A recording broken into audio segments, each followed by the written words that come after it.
तो दूसरी बड़ी खबर का रुख कर लेते हैं। वक्फ कानून के विरोध पर सीएम योगी आदित्यनाथ का बड़ा हमला सामने आया है। विपक्ष गरीबों के अधिकार छीनने वाला है। विपक्ष कोई नहीं ना कोई एजेंडा चलाता रहता है, ये योगी आदित्यनाथ ने कहा है। साथ ही साथ वक्फ के नाम पर लोगों को डराया और धमकाया जा रहा है।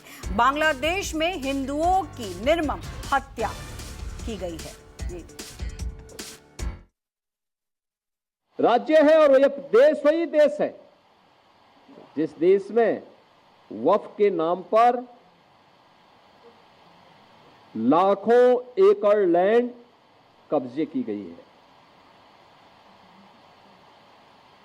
और उनके पास कोई कागज नहीं, कोई राजस्व रिकॉर्ड नहीं, और राजस्व रिकॉर्ड नहीं तो सभी को वापस लेने की कार्रवाई जब इस संशोधन विधेयक संसद में पारित हुआ है और अब इस पर कार्रवाई हो रही है तो इसके लिए हिंसा भड़काई जा रही है।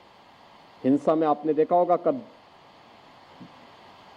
पश्चिमी बंगाल में मुर्शिदाबाद 3 हिंदुओं की निर्मम हत्या हुई, उनके घरों से खींच करके उनकी हत्या हुई।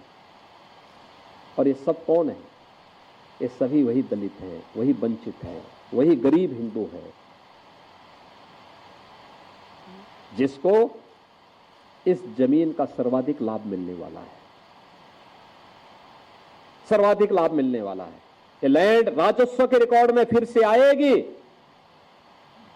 तो एक गरीब भी हाई राइज बिल्डिंग का, मल्टी स्टोरी बिल्डिंग का लाभ उठा पाएगा। उसको भी वहां अच्छे फ्लैट सरकार बना करके उपलब्ध करवा देगी। बांग्लादेश की घटना को लेकर के मुझे लगता है 3 वर्ष पहले हमारे राज्यसभा के सांसद और SC/ST आयोग के पूर्व अध्यक्ष, उत्तर प्रदेश के पूर्व DGP श्री ब्रजलाल जी ने एक पुस्तक लिखी थी और पुस्तक उन्होंने बाबा साहब भीमराव अंबेडकर और उस समय आजादी के समय के उन 2 दलित महायोद्धाओं की चर्चा करते हुए उसके तुलनात्मक अध्ययन पर आधारित थी।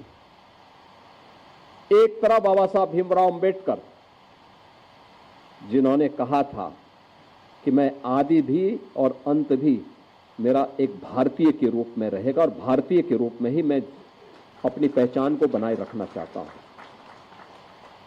और दूसरी तरफ जोगेंद्र नाथ मंडल थे जिन्होंने पाकिस्तान का समर्थन कर दिया लेकिन 1 वर्ष भी पाकिस्तान में नहीं रह पाए थे।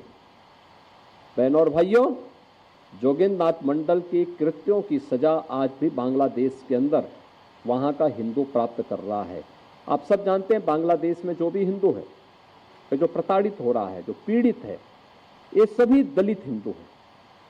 और दलित हिंदू वहां पर किस कदर उनके साथ अत्याचार हो रहे हैं आपने देखा होगा। न कांग्रेस ने, न समाजवादी पार्टी ने, न ममता बनर्जी ने, किसी ने भी उनके पक्ष में आवाज नहीं उठाई। उठाई तो केवल भारतीय जनता पार्टी ने उठाई।